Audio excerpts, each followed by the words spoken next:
Книги, библиотека, шепот. Прв пат, кога влегов меѓу нив, влегов не барем и го Лисје. Се нишаше Лисјето, кажуваше нешто од своите склопени судбини, скриваше во себе тајни гласови и зелени натлаки скриваше, а потоа молчеше. Втор пат, кога влегов меѓу нив, влегов не барем и го луѓе. Дишеа тие, ми кажува сказни и приказни на јазик што не го разбирав, а потоа молчеа. Третиот пат влегов со ниет и јас да напишам книга и влегов не барем меѓу зверки. Се не забија тие, пламени им полаза по буквите, ги затворија кориците седевните школки. Тогаш нешто необично се случи. Мојата книга не ја напишав јас, туку таа ме напиша мене и се распадна во честички воздух. Затоа мојата книга не се чита, мојата книга не се прочитува, мојата книга, простете, се вдишува.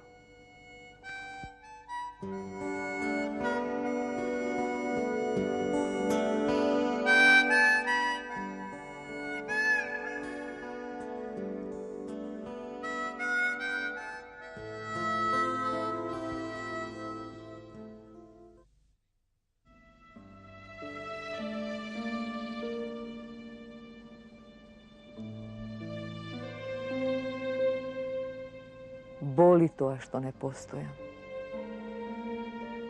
Длабоко боли тоа што не постојам.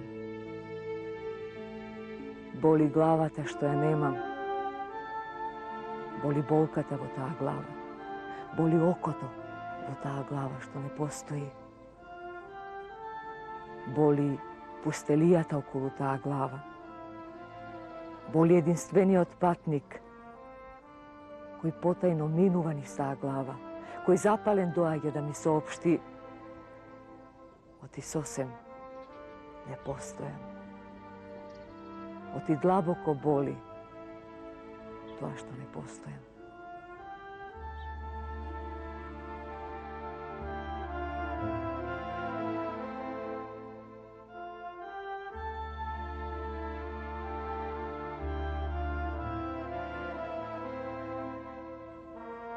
Заради него, заради него тие, гласот ми го пресушија, ангелот ми го задушија. Останав клет и сам. Заради него тие, заради него, да исчезнам.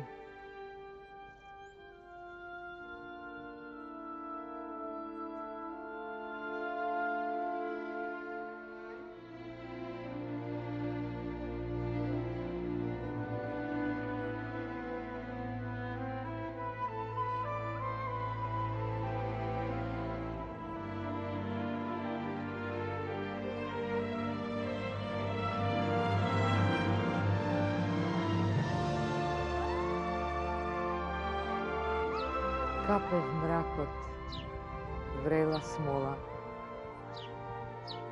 Од мене така капат песните што ме болат.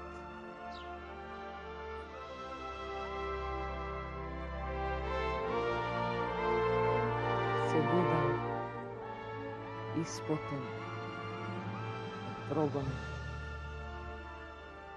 и сваќам и невиделина продолжува сонот.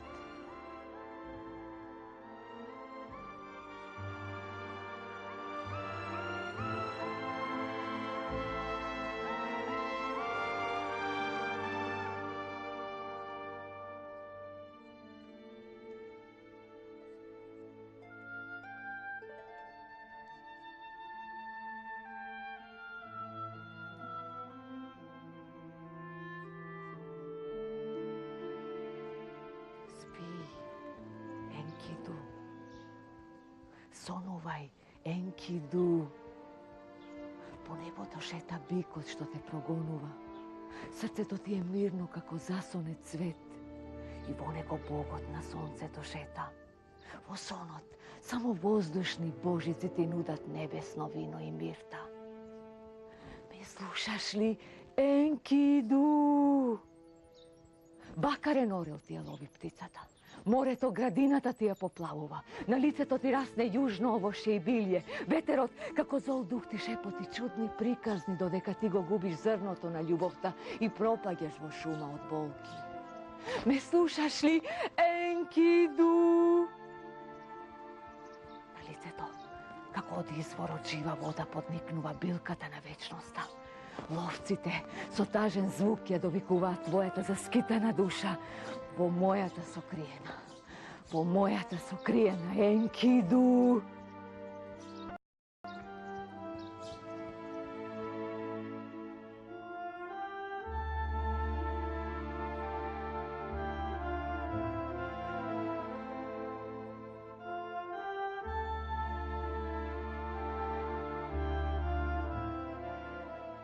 Не можам да гледам како врвот ми се подсмева како на корен, како времето ми го наклукува времето, како рибите ми го напуштаат телото, а птиците водата. Не можам да гледам како зверките ми паѓаат од споровите, како ноќта прерано доаѓа да ме дотолчи, да ми го измери пулсот од кој полудувам и од кој живеам. Не можам да гледам како се што е викнато паѓа во заборав, а се што е премолчено проартува, како звезди што развиваат во цветови, пред кој се паѓа и умира.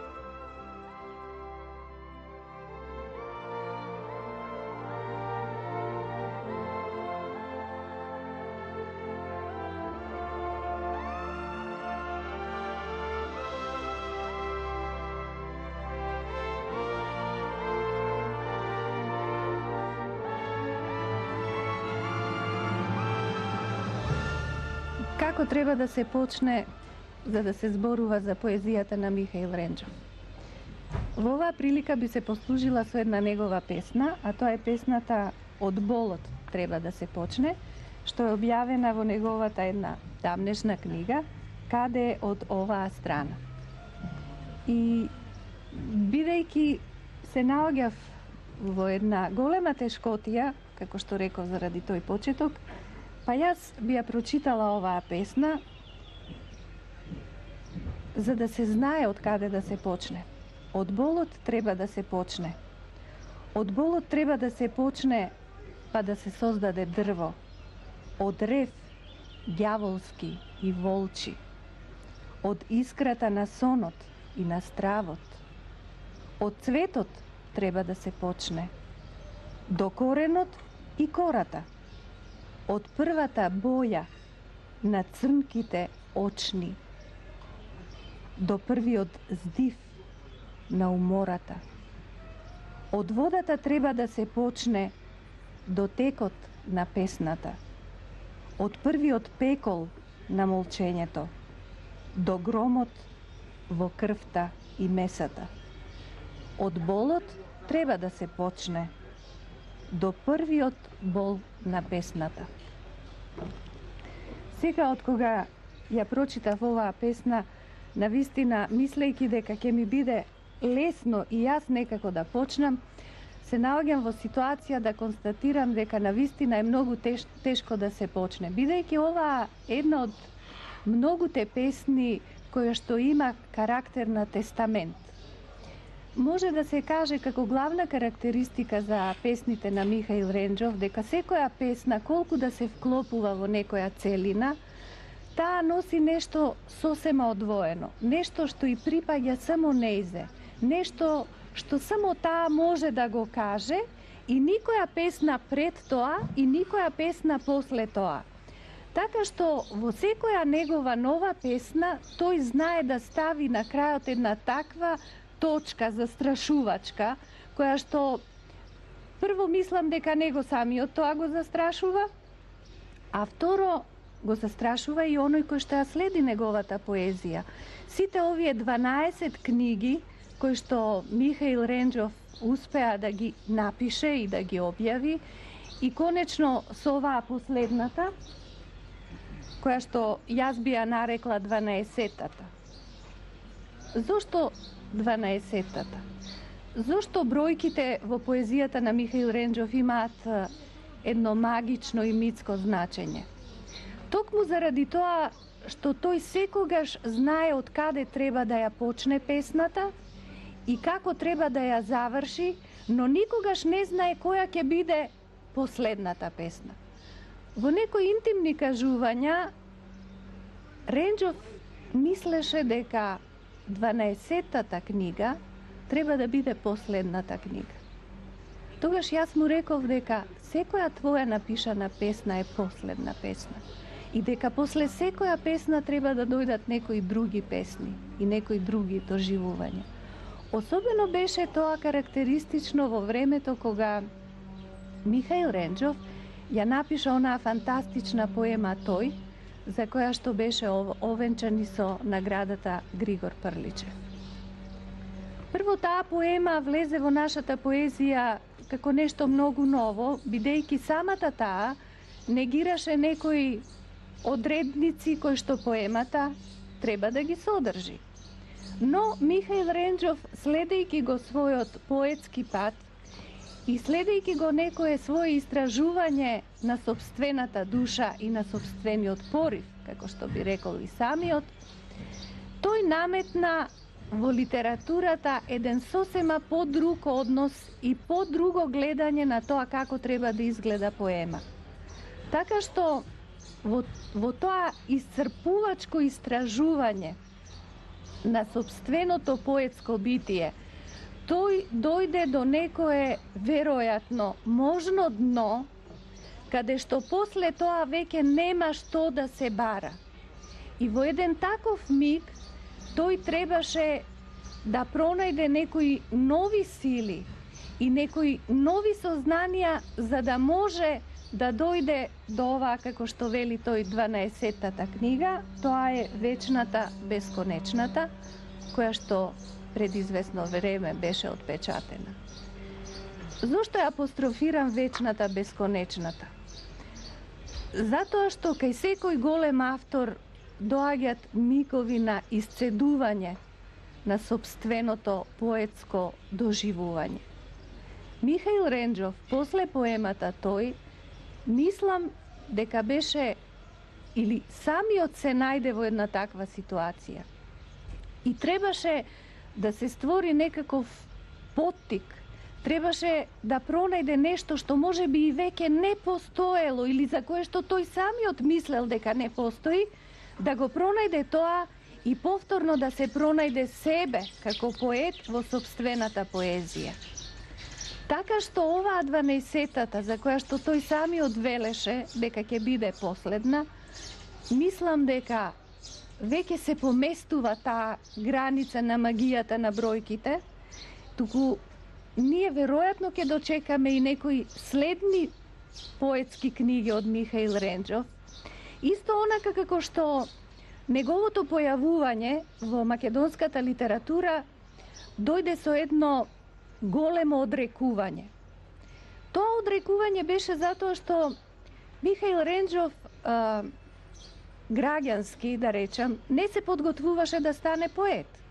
Михаил Ренџов го заврши факултетот по правни науки.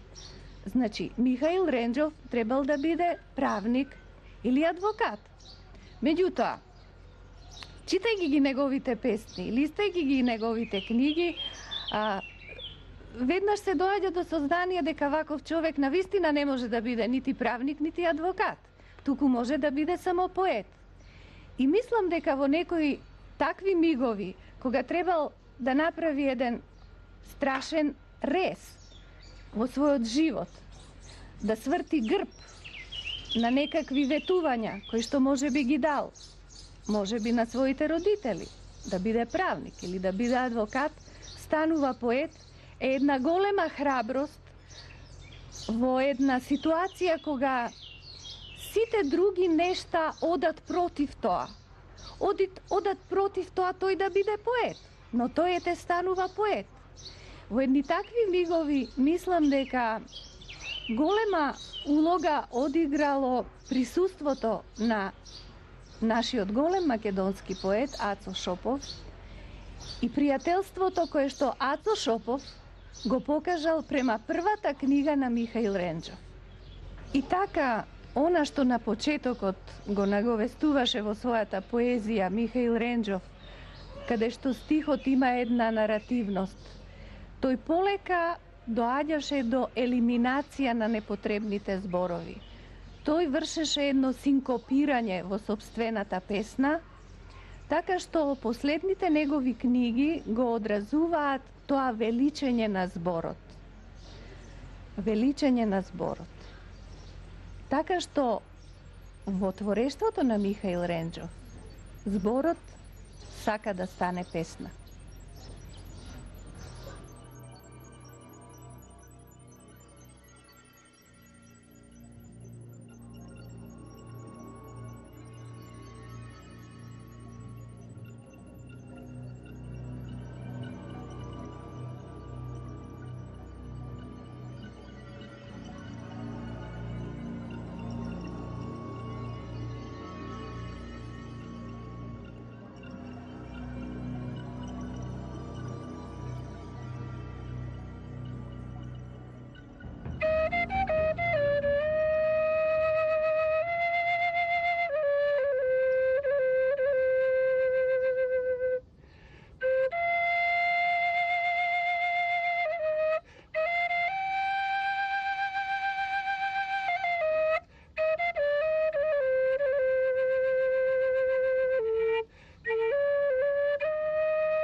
Го нема.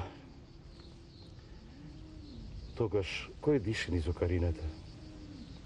Кој разговара со тишината? Кој ја милува тимнината? Кој ја шара планината? Тогаш кој извира од вирот погоре од манастирот? Кој?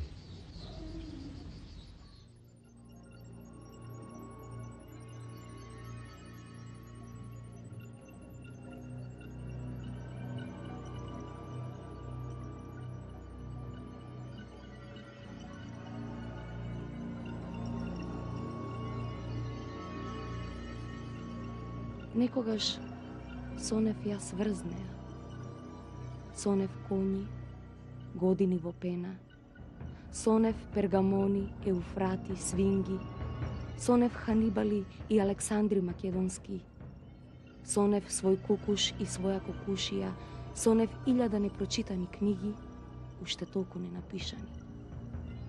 Сонев дури и етни, тројки паруси и паметници, луди востанија, војводи и ангелини, ја сонев својата Арголида.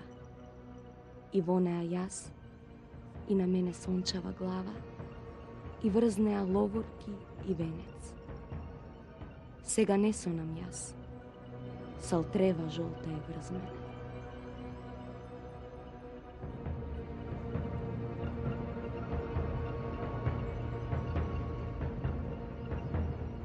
Ме гледаш и не ме препознаваш. Јас сум сенка на твојата сенка, езеро за твојата вода, стрела за твојот вивнат плен. Кога молчиш, исто како да коленичиш. Кога пееш, исто како да се вознесуваш. Јас на галија ти доаѓам и не те наоѓам. Си згаснал, велат, заедно со зборот на непцата суви, заедно со шарата на мојата широка долана. Ете така ти доаѓам, на Галија или без неа, во небо немо.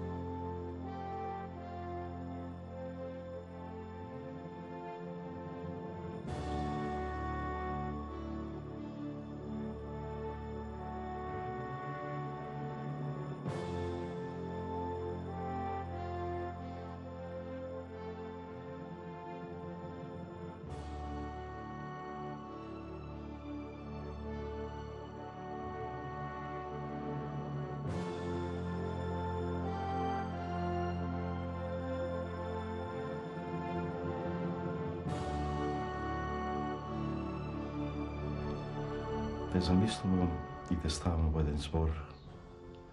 Зборот почнува да дише. Во добар ден птицата надлетува, додека јас име ти пишувам. Те замислувам и те ставам во едно зрно. Зрното почна да роди, да расне, да цвета.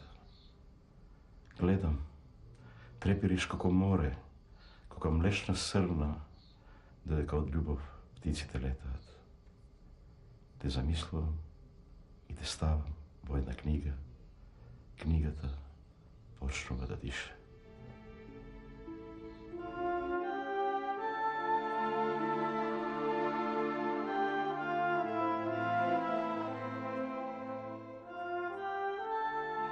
Доаѓаше тој со подземен тат и рижеше ноќе и ги корнеше цвеќињата. Ги вестеше буните и наездите, ги сакаше пчелите над звездите. И пак се враќаше на својот облак. Доаѓаше тој со подземен тат. Со галоп носеше непознати војни во оклоп. Со бакарни копита тропаше по душите, ги вестеше по морите и сушите. И пак се враќаше на својот облак. Најпосле ми ја крена ноќта против зората, ми го сврте морето на гората, ми ги сопна враните на гавраните, ми ги закрви зурлите и тапаните, и пак се врати на својот облак.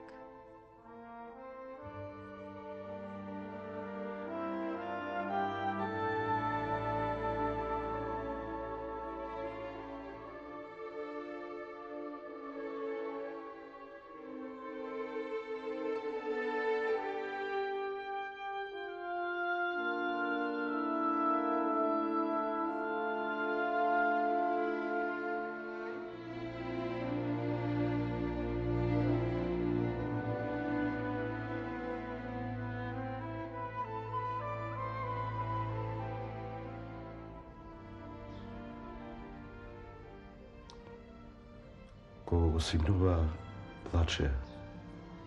Крстот на птица му заличи, од раните мир му течеше. На лицето, на лицето, жолто овоши ми го два реда звезди, ангели му следува, бел боселик му цутеше. Ангели ми следува, бел боселик цутеше. На лицето, жолто овоши ми го два реда звезди. Крстот на птица ми заличи, од раните миро ми течеше. Кога ме качува, кога ме качува, плаче. Славите имја Господне, славите имја Господне, славите раби, славите раби, славите Господа. Алелуја, алелуја, алелуја, слава Тебе, Боже. Заборавени мегдани од зелено и сино, заборавени игри и чудеси, заборавени бои и мистерии, заборавени ангели мајстори, заборавени zon sih konaci, zaboraveno vreme molkom izodeno, osvetljeno i zasvodeno.